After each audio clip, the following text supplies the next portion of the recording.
Yeah, Alexander the Great died to like some prostitute that she was like toxic from as much poison as she was eating. I've known quite a few toxic women in my life.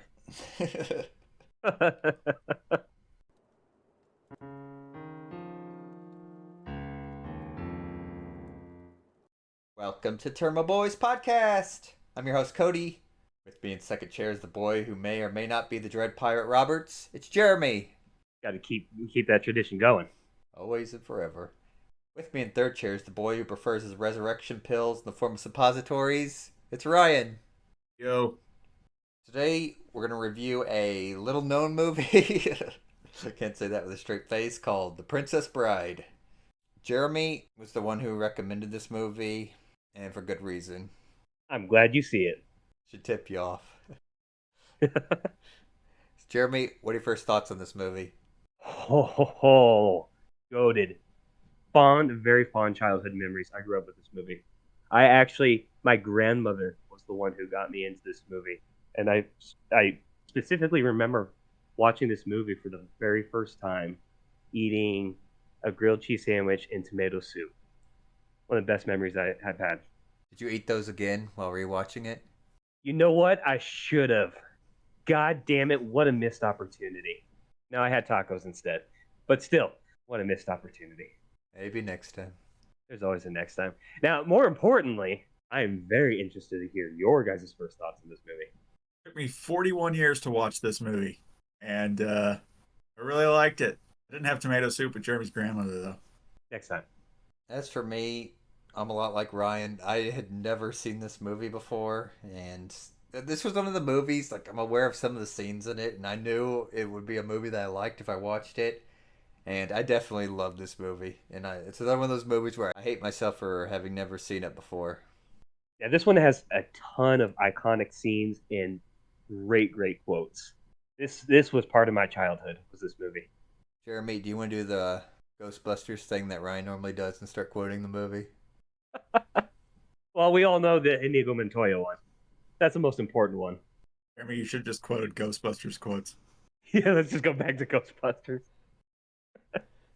I'm Ghostbusted out. We're not talking about Ghostbusters. We're talking about The Princess Bride. Thank God. Tell me you guys knew the quotes at least going into this movie. Some of them. I knew some of them, yep. You knew Yeah. Inigo Montoya's. Okay. The whole inconceivable thing and gist of the whole Battle of Wits. Jeremy, tell me, what do you like best about this movie?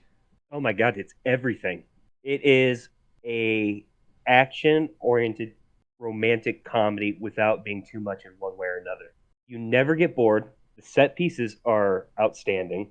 The dialogue and banter between the characters, the cast is amazing. The background that you get for some of the characters is amazing. I mean, I don't know where you could go wrong with this. Ryan, what'd you love about it? Also the set pieces, but mostly the dialogue. Very crisp. I'm gonna add some additional things here. They don't make movies like this anymore. You gotta remember, this Nope. is like a family movie, even a kid's movie, and there's blood in there, there's death in there. Can't do that anymore. Nope, But sure can't. there's also some things that modern Hollywood won't do anymore. There's huge undertones of like honor and chivalry and just like fair fights. All the male characters are strong, female characters are principled. You don't get these kind of movies anymore. Damn shame. Damn, damn shame. Well, that's just inconceivable. It's pretty damn conceivable.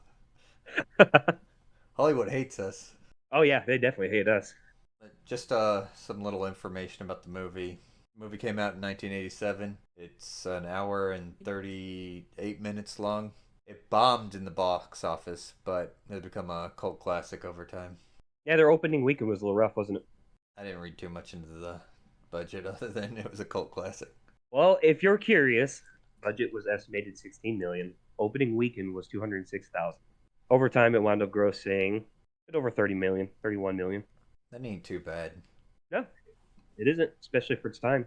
It's probably made hundreds of millions with syndication and merchandising, merchandising. You know how that works. Overall gist of the movie is starts off two characters, farm boy and a spoiled girl, living the life of peasants in like a medieval Europe, even though people are referencing Australia during the movie. The guy goes away, supposedly dies at sea, returns, and has to fight his way. To save his true love. I was getting ready to say princess. They keep calling her princess in the movie, but she's really not a princess. And here's your little fun fact: the book this is based on, they literally explain the whole princess thing by saying the prince basically made her the princess over like some made up kingdom. That is a fun fact. Not one that I knew. Here's a fun fact. I do that too when I'm off my meds. That's why I gotta get those like little containers with the days of the week on it, Ryan. Yeah, multicolored ones. Organization. That's how I like my drugs. Organized. Jeremy, what was your favorite scene in this? That's tough. I know. Oh my god, I don't know if I can pick one. Um, any of the initial scenes where Wesley meets up like with his next foe at the next stage, any of those scenes. The scene where Inigo Montoya finally gets his revenge. Oh, Jeez, I can't pick. There's no way I can pick one. Jeremy, would you like your a little fun fact on the revenge scene? Yes. Okay. So Inigo Montoya's whole shtick, if you're not familiar with the famous quote, is he's after a six-fingered man, They figured, killed. for killing his father and scarring him up. And whenever he does kill him, he literally inflicts the exact same wounds that the Count Rugen inflicted on him. Scars up his cheeks on both sides, gets him in both arms, and then pierces him through the stomach. It was wonderful.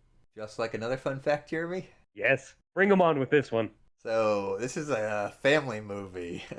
In the actual book, they don't. He doesn't trade wounds. He literally cuts the Count's heart out with the idea of like, when you killed my father, you took my heart from me. But like of course, the Count dies like halfway through getting his heart cut out. All right, that's pretty badass.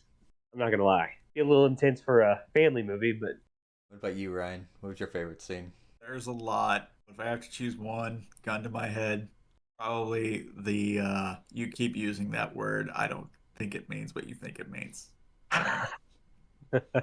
Mostly because I like using that in arguments. Do you know what it means, Ryan? I don't know what most words in the English language mean. Someone's getting a dictionary for Christmas. I get a big one so I can beat people with it. I start losing the argument. you scream inconceivable and throw the dictionary at their face. Just throw a rock. Like Fezzik. Even though the character's Fezzik, everyone knows that's Andre the Giant. Yeah, 100%. Like, god damn it, did he fit the part so well? Oh, here's some fun facts on that part.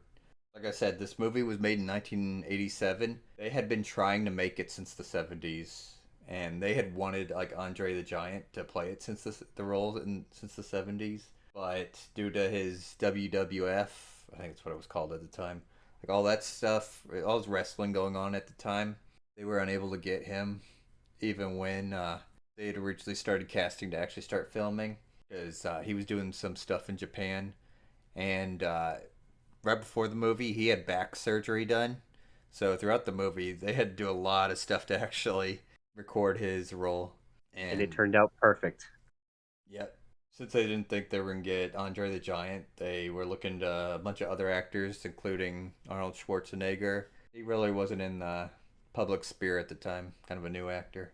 But as these boys have said, the three fights at the beginning are just absolutely amazing. I'd say they're the most iconic points in this movie.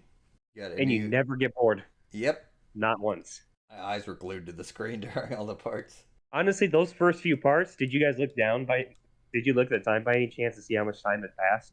Uh, Because I did. I was like, holy shit. Like, this is why I love this movie. I can enjoy every second. I only looked at the time like once, and it was like when like an hour and 10 minutes because I had to pause for some reason. I was like, oh shoot, there's only like 20 minutes left in the movie. Right? And tell me you felt like you didn't want it to end just yet. Like film students should be like watching this movie to figure out like what keeps people glued to it. Like just like the three fights at the beginning, they're just so good. You've got the whole duel. It's established right away. Inigo's like extremely honorable and keeps his word. They're both fighting each other left-handed, and they both reveal at individual different times. Oh, I'm actually right-handed. And here's a little fun fact: if you watch the scenes closely, Wesley can easily figure out that Inigo's actually right-handed because Inigo's scabbard's on the left side, meaning that he would have to draw his sword to the right hand. And whenever they're doing like the honorable thing of letting Wesley rest after climbing up the cliff, Inigo's constantly using his right hand and pointing at stuff. Meanwhile, Wesley, he's also right-handed, but his scabbard is on the right side, and whenever he goes to empty the rocks out of his shoes, he's using his left hand. So he's really like pushing the whole gimmick that he's left-handed, kind of an illusion type thing. Cosmic. But it's the big thing is like the results of the three fights.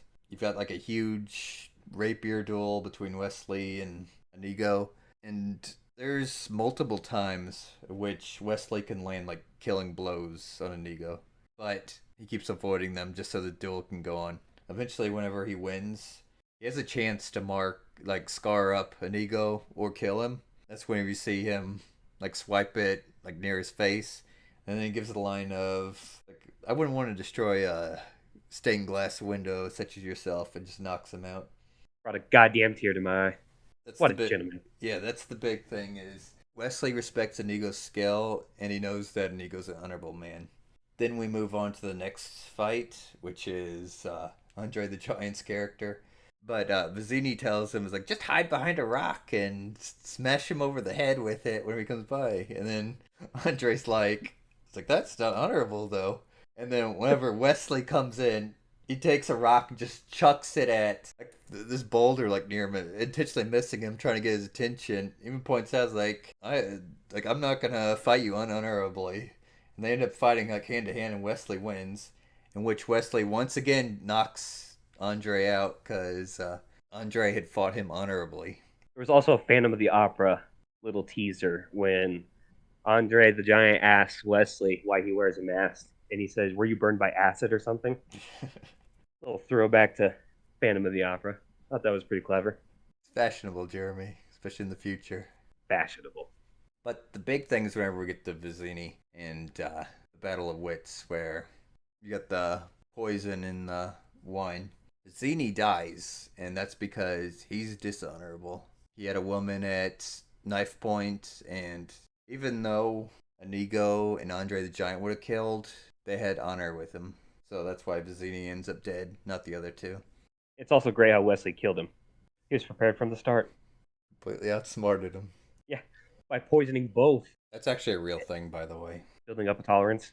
Yeah, Yeah. Alexander the Great died to like some prostitute that she was like toxic from as much poison as she was eating. I've known quite a few toxic women in my life. So Jeremy, I have to ask, what do you think about the scene in the swamp with the rodents of unusual size? Okay, story time. I was absolutely mortified as a child. Like, I dreaded this scene. This is one of the scenes that I always wanted to fast forward through because the rodent scared the shit out of me as a kid. Now, I find it hilarious to watch it as an adult because the rat is like groaning and almost yelling when it gets burnt. It's like, but that thing really did scare me as a child. The director voiced the rat, by the way. I didn't know that. I'm not gonna lie. I got a little PTSD when the rat jumped. It kind of kicked in a little bit. I was like, "Whew, that brings it back." I gotta say though, I love whenever Wesley sees them both, and then just like, oh, these things don't exist, and walks off before he gets attacked by one of them. But Oh, you know what, Cody? We never did your favorite scene. No, I told you it was. It was the three. Yeah, the three fights Okay. at the beginning. I didn't know you were choosing that as your favorite scene. Okay, that makes sense. Yeah, I'm choosing 3 scenes for my favorite scene. Yeah, that's okay. I chose 4. And what are your 2 cents on the rats? They're ugly as fuck, but also hilarious as fuck. I wasn't scared of them, mostly because when I watched it, I was a 41-year-old man. I hope you weren't scared of it. But had I been 8 years old, Then you would feel my pain. yeah. No, definitely. Those things were creepy. Jeremy, I have to ask, have you ever seen the sequel to this movie? No, and I won't. What about you, Ryan? What's the sequel? Pulp Fiction? Well, Ryan kind of got what I was getting at. So lucky for you, Jeremy, there is no sequel to this. Good, because this is a masterpiece. It doesn't need a sequel. But wait a minute. So I think it was the book. It had at the end like a mailing address, and kids would mail the address in order to get like a chapter of the sequel book called Buttercup's Kid or Child or something like that. But it would just be a single chapter, and everyone would get it. The author always said that they were gonna make a sequel, but they died in 2018 before any sequel came to light. R.I.P. However, I'm glad we didn't get a sequel. Because take this premise and make it modern. What's going to happen? Diversity. Put a chicken in it and make her gay? All of the above. Even though there's no sequel, there kinda is a sequel. Jeremy, are you aware of the sequel to the all the scenes with the kid sick in bed and his grandfather reading? No. Really, you're not aware of it. The sequel to The Kid Sick in Bed? Yep. I'm drawing a blank right now, so I've been in the sun too long today. Ryan, do you know what I'm talking about? No clue. Okay. Okay. God damn it. So the I'm kid missing some low hanging fruit here. you are. So the kid in the bed, that's Fred Savage. If you're unaware, there's a PG-13 version of Deadpool 2 Oh, called yeah. Once Upon a Deadpool. Yes, And you're right. the overall gimmick of it is Deadpool's kidnapped Fred Savage, put him in his bedroom in The Princess Bride, and Deadpool's rating him a PG-13 version of Deadpool 2, and they're constantly making jokes about The Princess Bride in the Marvel universe. Okay. In all fairness, I have seen the clips. However, I don't believe in a PG-13 Dead. So I've never watched the full thing. Well, it's at least worth seeing for the Princess Bride jokes. Yes. Catch the YouTube clips of it. Next question. Jeremy, what'd you think of the cast of this movie? Phenomenal. I can't see changing a single person. Everything worked out well for me. Ryan? Probably one of my favorite casts in film history. I guess the next one's Ghostbusters. Yeah. What if I said 2016? Yeah, the cast in this movie are absolutely phenomenal. The cast had a lot of fun on this movie, and that's why I think we get such great performances. Oh, their hearts were in it for sure. You could definitely tell. Yeah, Wesley and Buttercup's actors, they kind of had some chemistry on set. Andre the Giant, anytime he was asked what he loved about the movie, he'd say right away that he fit in really well, and people weren't looking at him as like a freak. The actor that played Inigo, he always says that Inigo was his favorite role ever. But like I said, they don't make movies like this anymore. Goddamn shame. All right, Jeremy, I'm passing Top Gun to you. Favorite Wesley dialogue scene? I'm gonna have to say it's the Battle of Wits. Like anytime he's trying to match Vizzini's wits, just absolutely amazing. It's a great one. Ryan, what are you feeling? I'm gonna have to copy Cody in this test. That is a goddamn good scene, but I think my favorite goes to when he's climbing the mountain when he meets Inigo. I was gonna say that one too. Yep. That's probably my favorite dialogue. Either way, I was stealing from one of you. Hey, that's all I got. Ryan, pass Top Gun to you. Favorite cast member? Inigo's. That's tough. Like, I'm a split decision between Wesley and Inigo. If I had to, again, Ryan, steal this one from you, gun to my head, I would have to go with Inigo. Are you gonna steal from us again, Ryan? No, it's a three-way tie between Wesley, Inigo, and Vizzini, which is different than the three-way fan fiction between Wesley, Inigo, and Vizzini. You do not want to read that. Lots of swordplay. Are there any crossing of the streams? Different fan fiction. Okay, stop it. Stop it. I don't. I'm getting images in my head. I don't want to imagine. Called The Prince Bride. Anything else, Ryan? Now we're good. All right, Jeremy. Final thoughts. This movie is perfect. I'm gonna say it. One of my favorite movies of all time. It's goated. I don't know a single person that has seen this movie and said they didn't like it. This is perfect as perfect gets. Ryan, final thoughts? Yeah, as Jeremy said, goated movie. Really loved it. Should have seen it way sooner. Ryan echoes my thoughts. I wish I had seen this a lot sooner than I did. Luckily, I didn't have to wait 41 years like Ryan to see it. If you go and watch this movie, you definitely won't be disappointed. Watch it with your friends, watch it with your family. Everyone's going to have a good time. All right, Jeremy, it's time to scale this thing. I'm interested to hear the scale. Today, we'll be doing family movies. Oh, great. Probably things I don't even know.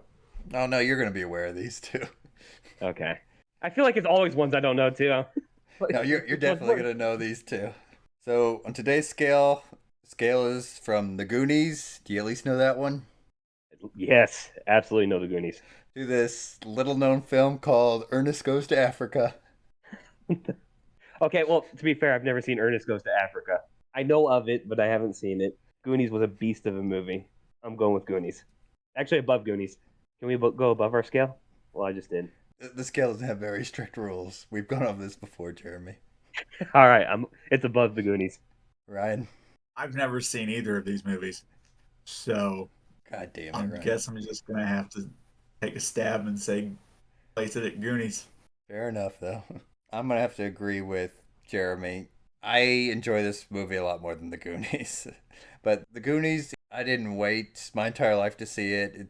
I did wait till I was an adult to see it, though.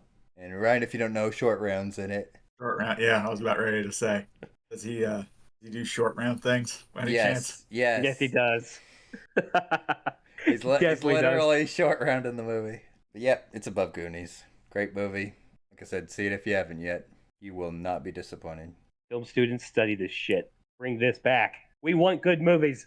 All right, everyone. Thank you for listening to another episode of the Tairimo Boys podcast. Don't forget to like, subscribe, leave a comment telling us how much you love The Princess Bride. And don't forget to ring that motherfucking bell. Stay tuned for more episodes.